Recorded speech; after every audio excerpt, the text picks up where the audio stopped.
Welcome SLST English aspirants.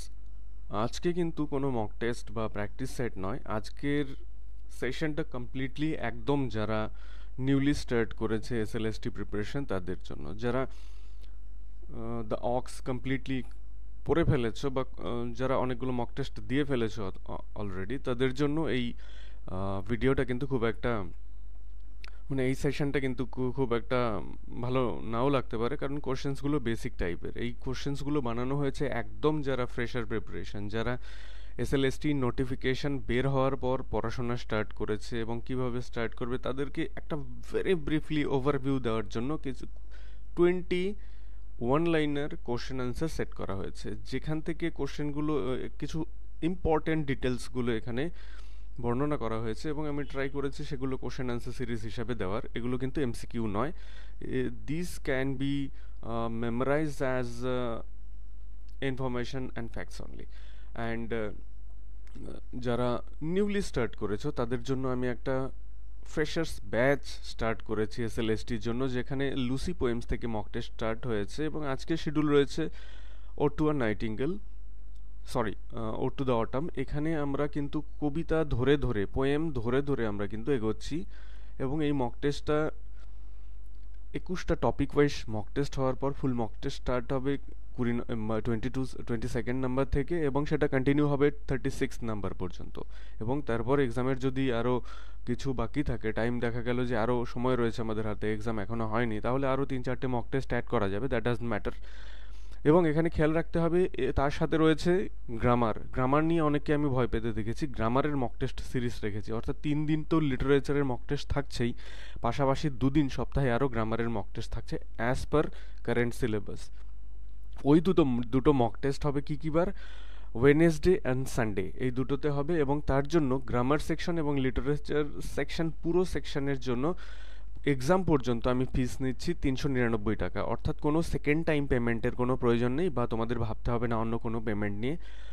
তোমরা শুধু robust ওয়েতে পড়াশোনা করো, prepare for the exam in a robust way so that you can crack the exam, and I will provide you everything mentioned here as per the calendar. So let's proceed to today's session. আজকে first question যেটা ছিল, the short story the ox is written by H E Bates. তোমরা যারা কেবল ox পড়া শুরু করেছো বা শুরু করোনি এখনও, তোমাদের জন্য জেনে রাখা দরকার যে এইচ ই বেটসের লেখা এই দ্য শর্ট স্টোরি অক্সটা, এবং এইচ ই বেটসের ফুল নেম তোমাদেরকে বলতে হবে। তোমরা কি আইডিয়া করতে পারো? যদি না পারো তাহলে আমি বলে দিচ্ছি, হার্বার্ট আর্নেস্ট বেটস। তো এখানে এইচ ই বেটসের ফুল নেম হচ্ছে হার্বার্ট আর্নেস্ট বেটস। তো চলো আমরা সেকেন্ড কোশ্চেনে চলে যাই। The ox deals with the life of hardship and pain of a simple and rustic woman.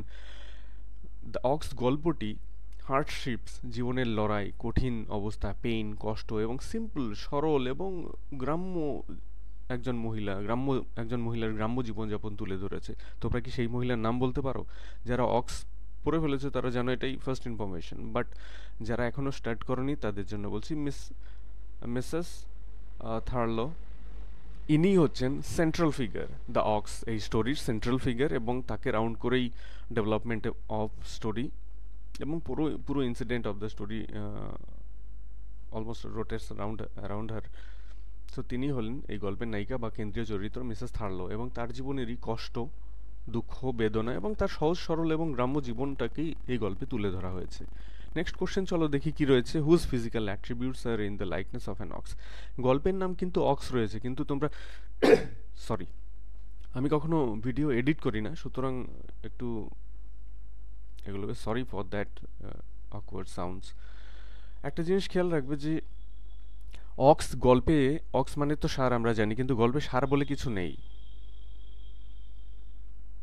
এই অক্স কথাটি সিম্বলিক, এবং এটা দিয়ে বোঝানো হয়েছে কি মিসেস থার্লোকে, কারণ তিনি এত ফিজিক্যাল ওয়ার্ক করেন এবং তার ফিজিক্যাল অ্যাট্রিবিউটসকে, যেমন আমরা জানি কি একটা অক্স কী করে, painstakingly works all type of deeds without any protest. তার মালিক তাকে যা যা কাজ করতে বলে কোনো প্রোটেস্ট ছাড়াই যেন সে সব কাজগুলো একত্র করে ফেলে পেইনস্টেকিংলি। ঠিক তেমনি মিসেস থার্লোও যেন তার জীবনের কাজগুলো একের পর এক করেই চলেছেন কোনো অভিযোগ ছাড়া, এবং কোনো রকম কোথাও তিনি থামছেন না এটা করতে গিয়ে, কন্টিনিউয়াস তিনি এই হার্ড ওয়ার্ক বা পরিশ্রম করেই যাচ্ছেন। How many plots are there in the short story the ox? তোমরা মনে রাখবে এটা হচ্ছে single plot short story, one plot, only a single plot is there. Next question চলো আমরা দেখি, the short story ox is a tragedy, comedy, epic? এটা tragedy না কমেডি না এপিক? এপিক তো তোমরা জানোই, মিল্টনের এপিক পড়েছো, যেখানে heroic activities, legends, myths, these are the well combination of all the all the three and other things. And ট্র্যাজেডির জন্য যেগুলো এন্ডিং হয় খুব খারাপ ভাবে, with death, with separation, এবং comedy that ensures laughter and combination, union and happy ending. So এই short story যেটা আমরা পড়ছি বা পড়তে যাচ্ছি সেটা কিন্তু হ্যাপি এন্ডিং নেই, এটা একটা ট্র্যাজেডি। সো এখানে রাইট আনসার হচ্ছে ট্র্যাজেডি।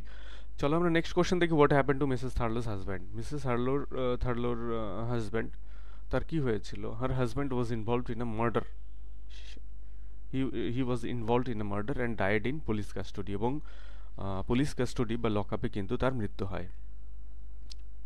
নেক্সট দেখো, নেক্সট কোশ্চেন যেটা রয়েছে সেটা হচ্ছে, who is the central character of the story the ox? আমি অলরেডি বলেই ফেলেছি, আর এক্সট্রা করে কিছু বলার দরকার নেই, যে মিসেস থার্লো যিনি পেইনস্টেকিংলি অল দ্য ওয়ার্কস পারফর্ম করছেন, সমস্ত ধরনের কাজগুলো করছেন for the betterment of his family, her family, and for the betterment of her sense, তিনি কিন্তু এই গল্পের কেন্দ্রীয় চরিত্র। সো নেক্সট চলো আমরা দেখি, when did Mrs Thurlow set out for work and when did she return? কোন সময় তিনি কাজে বেরিয়ে যান এবং কখন তিনি রিটার্ন করেন? মনে রাখবে যে 7:15, অর্থাৎ 7:30, 7:30 বা 7:30 এভরি মর্নিং, প্রতিদিন সকালবেলা তিনি কিন্তু যান এবং রিটার্ন করেন ঠিক 6টায়, সন্ধ্যাবেলা। তো চলো আমরা দেখি নেক্সট কোশ্চেন কি রয়েছে, what was for Mrs Thurlow a vehicle of necessity? A vehicle of necessity, vehicle মানে তো যানবাহন, নেসেসিটি মানে খুবই গুরুত্বপূর্ণ। তো এই এক্সপ্রেশন দিয়ে বা ফ্রেজ দিয়ে এক্স্যাক্টলি কী বোঝানো হয়েছে? তা মিসেস থার্লোর কাছে তো সেরকম কোনো ভেহিকলস ছিল না, ওর কাছে ছিল একটা পুরনো জং ধরা বাইসাইকেল, এবং সেটাই ছিল তার এভার কম্পেনিয়ান, আর বাইসাইকেল।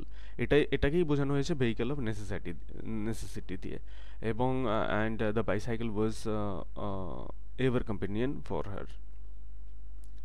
নেক্সট কোশ্চেন দেখো, ফ্রম 9 to 12, মানে সকাল 9টা থেকে 12টা পর্যন্ত মিসেস থার্লো ওয়ার্কড ফর, কার কাছে কাজ করতো? একজন রিটায়ার্ড ফটোগ্রাফার ছিলেন, তার কাছে মিসেস থার্লো ফ্রম 9 to 10, এই যে টাইম ফ্রেম বা ডিউরেশন, তখন কিন্তু কাজ করতেন। Mrs Thurlow served the middle aged bachelor, তিনি মধ্যবয়স্কের একজন অবিবাহিত পুরুষ বা ব্যাচেলারকে পরিষেবা দিতেন বা তার ওখানে কাজ করতেন। ঠিক এক্স্যাক্টলি টাইম ফ্রেমটা কি? সেটা হচ্ছে সন্ধ্যাবেলা, অর্থাৎ লাস্ট আওয়ার, তারপরেই তিনি বাড়ি ফিরতেন বিকাল 4টা থেকে সন্ধ্যা 6টা পর্যন্ত। এটাই ছিল তার last time frame outside his home, এবং তারপর তিনি তার ওই জং ধরা বাইসাইকেলে করে, পুরনো জং করা বাইসাইকেলে করে তিনি বাড়ি ফিরতেন। নেক্সট কোশ্চেন দেখো, how many sons did Mrs Thurlow have? তোমরা যারা পড়েছো তাদের আর এই প্রশ্নের উত্তরের কোনো দরকার নেই, বাট যারা গল্পটা পড়তে যাবে তাদের জন্য ইনফরমেশন একটু দিয়ে রাখি, যে তার 2টো সন্তান ছিল, সন্তান মানে পুত্র সন্তান, তার 2জন ছেলে ছিল। চলো আমরা নেক্সট কোশ্চেন দেখি কি রয়েছে, how old were Mrs Thurlow's sons? Mrs থার্লোর যে 2জন সন্তান ছিল বা পুত্র ছেলে ছিল, তাদের বয়স কত? একজনের বয়স ছিল 9 এবং আরেকজনের ছিল 13, অর্থাৎ 13। One aged 9 and the other 13, তাহলে 2জন ছেলের বয়স কত পেলাম? 9 এবং 13। নেক্সট দেখো, Mrs Thurlow saved money for, তার ছেলেদের ফিউচার স্টাডি, ফিউচার পড়াশোনার জন্য এবং তাদেরকে ভালোভাবে বড় করার জন্য। So Mrs Thurlow saved money for her sons upbringing, তারা যাতে ভালোভাবে বড় হয় তার জন্য, অ্যান্ড ডিসেন্ট এডুকেশন, এবং ভালো শিক্ষার জন্য। By profession Mrs Thurlow's husband was, তিনি ছিলেন একজন হেজ কাটার। মনে রাখবে, মিসেস থার্লোস হাজব্যান্ড, তিনি ছিলেন একজন হেজ কাটার, এবং তিনি লকআপে, গল্পে towards the end of the story তিনি সুইসাইড করেন, কারণ তিনি অ্যাকিউজড ছিলেন একটা মার্ডার কেসে, অ্যাকিউজড ছিলেন এবং সুইসাইড করেন পুলিশ কাস্টোডিতে। Mrs Thurlow's house was situated on the top of a অবশ্যই একটা ছোট পাহাড়ের উপরে ছিল এবং কিছু উডেন স্টেয়ার্স, কাঠের সিঁড়ি বেয়ে সেখানে উঠতে হতো। সেই ইনফরমেশনটা আমি এখানে দিয়েছি। A flight of wooden steps led to his front door. একটা ছোট পাহাড়ের উপরে তার বাড়ি ছিল এবং বাড়ির ঘরটার ঠিক সামনে কিছু ছিল a flight of wooden steps. আচ্ছা, আ ফ্লাইট অফ, এটা কি নাউন বলতে পারবে?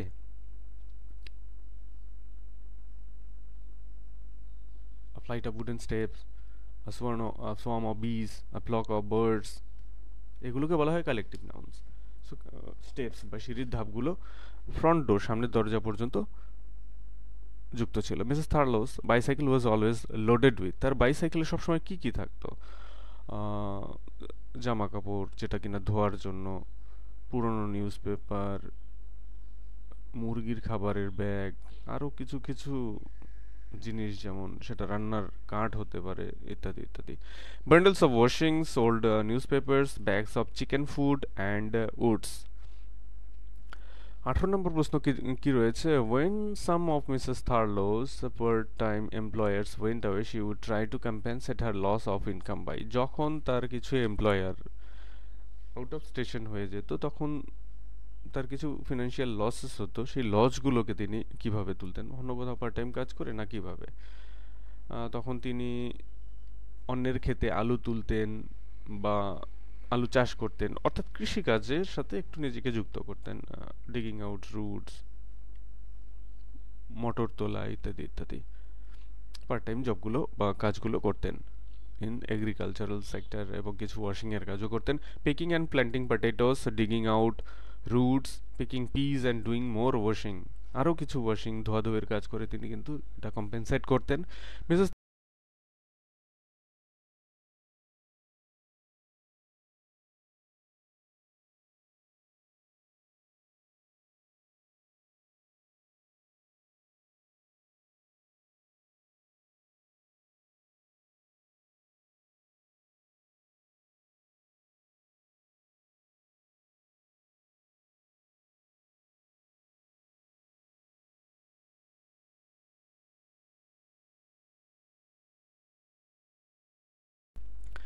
By toiling hard in others house, Mrs Thurlow had saved only, অন্যের বাড়িতে কাজ করে করে মিসেস থার্লো কিছু টাকা জমিয়েছিলেন, এবং টাকাটার পরিমাণ কি বলতে পারো? দ্যাট ইজ 54 পাউন্ডস, এবং সেই টাকার পরিমাণ হচ্ছে 54 পাউন্ড।